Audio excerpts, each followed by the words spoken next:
Hello everyone, welcome back to my YouTube channel. आज का हमारा पहला वर्ड है एब्सकॉन्ड। इसका मतलब होता है फरार होना या फिर भाग जाना। ये दोनों इसके हिंदी मीनिंग्स है। अब कोई अच्छा काम करके तो फरार होगा नहीं, ऑब्वियस सी बात है, वो गलत काम कर कर ही फरार होगा। तो ऐसी सिचुएशन में हम एब्सकॉन्ड वर्ड का यूज़ करते हैं। इसका डेफिनेशन है to run away from a place where you should stay. मतलब ऐसी जगह से फ़रार होना या फिर भाग जाना जहाँ पर आपको रुकना चाहिए था, मतलब वहाँ से भागना नहीं चाहिए था। जैसे कोई जेल से भाग जाए, ठीक है, फ़रार हो जाए, तो इस सिचुएशन में हम एब्सकॉन्ड वर्ड का यूज़ करेंगे। Sometimes with something that you should not take. मतलब कभी कभी ऐसी चीज़ों को लेकर भागना जो हमको नहीं लेकर भागना चाहिए था। जैसे कोई चोर हमारी बाइक, कार या फिर स्कूटी लेकर भाग जाए, ठीक है, तो उससे भी हम फरार होना ही बोलेंगे।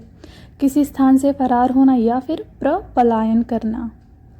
सिनोनिम वर्ड्स हैं इसके run away, escape, flee, elope. मतलब लुप्त हो जाना या फिर भाग जाना या फिर फरार हो जाना, ठीक है। ये सारे वर्ड्स हमारे एब्सकॉन्ड के सिनोनिम वर्ड्स थे।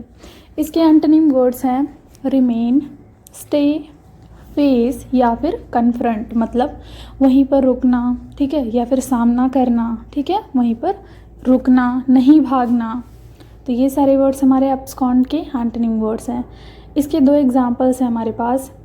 पहला एग्जांपल है he attempted to abscond from the punishment. मतलब उसने क्या किया, पनिशमेंट से भागने की कोशिश की, अटेम्प्ट किया पनिशमेंट से भागने के लिए, ठीक है, फरार होने की कोशिश की।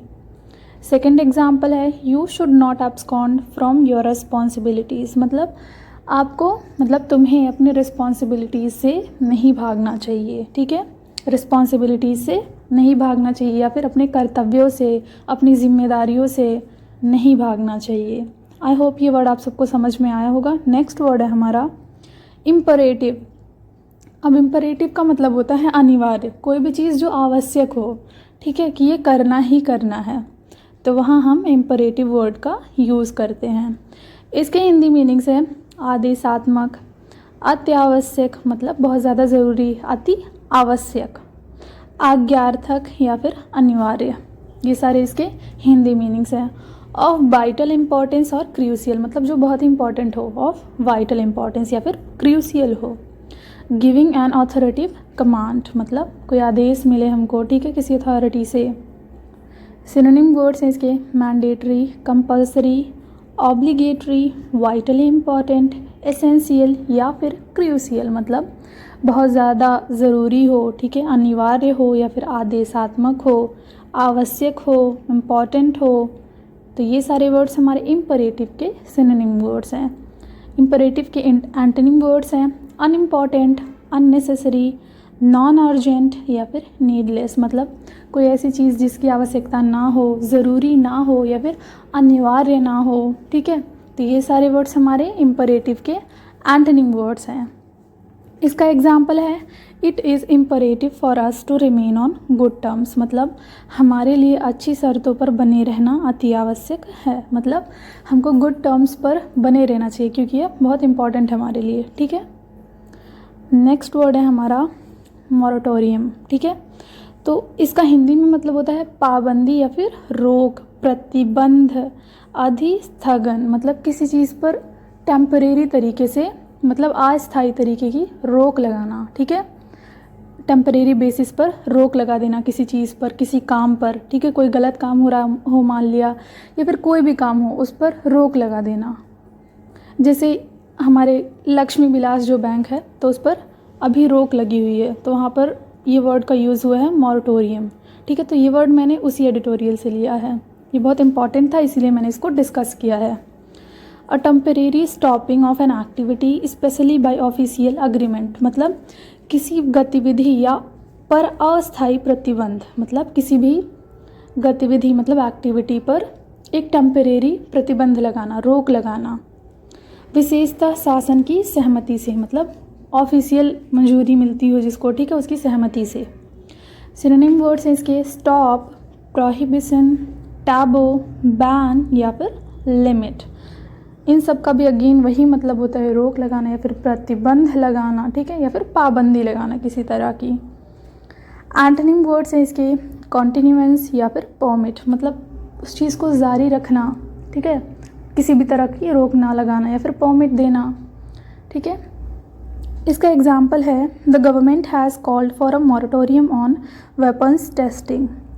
मतलब सरकार ने हथियारों के परीक्षण पर रोक लगाने का आह्वान किया है। सरकार ने क्या किया है, जो हथियार होते हैं वेपन्स, ठीक है, हथियारों को इंग्लिश में वेपन्स बोलते हैं, उनकी टेस्टिंग पर रोक लगाने का आह्वान किया है, ठीक है, उस पर रोक लगाना चाहती है गवर्नमेंट वेपन्स की टेस्टिंग पर। नेक्स्ट वर्ड है हमारा डिविसिव, ठीक है, इसका मतलब होता है बांटने वाला, डिवाइसिव या फिर डिविसिव, ठीक है, जो डिवाइड करता हो, बांटने वाला, भाग करने वाला या फिर जो मतभेद पैदा करे। तो ये सारे हमारे डिवाइसिव के एंटोनिम वर्ड्स मीनिंग्स हैं।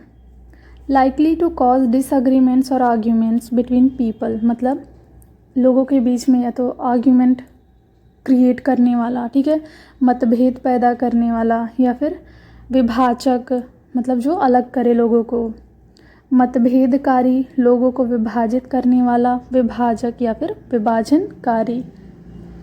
सिनोनिम वर्ड्स हैं इसके डिवाइडिंग, डिविजनल, डिविसिव, डिस्ट्रीब्यूटिव या फिर डिस्ट्रीब्यूटिंग। ये सारे वर्ड्स हमारे डिविसिव के सिनोनिम वर्ड्स हैं। इन सब का भी अगेन वही मतलब होता है बांटने वाला या फिर अलग करने वाला, भाग करने वाला, विभाजनकारी। एंटोनिम वर्ड्स हैं इसके यूनिफाइंग या फिर कॉम्बिनेटरी, मतलब जो यूनाइट करे सबको या फिर कंबाइन करे, एकत्र करे। तो ये सारे वर्ड्स हमारे डिविसिव के एंटोनिम वर्ड्स हैं। एग्जाम्पल है इसका, private education is often regarded as a socially divisive, मतलब जो प्राइवेट एजुकेशन है उसे रिगार्ड किया जाता है सोशली डिविसिव, ठीक है, उसको निजी शिक्षा को अक्सर सामाजिक रूप से विभाजनकारी माना जाता है। जो प्राइवेट एजुकेशन होता है उसको सोशली डिविसिव माना जाता है, सामाजिक विभाजनकारी, ठीक है, वो विभाजित करता है, ऐसा लोग मानते हैं। नेक्स्ट वर्ड है हमारा बेल आउट। बेल आउट का मतलब होता है खैरात, ठीक है, खैरात देना किसी को। खैरात वर्ड बहुत कॉमन है, इसको हम इंग्लिश में बोलते हैं बेल आउट, मतलब किसी को खैरात देना, ठीक है, फाइनेंशियल असिस्टेंस देना, फाइनेंशियल हेल्प देना फ्री में।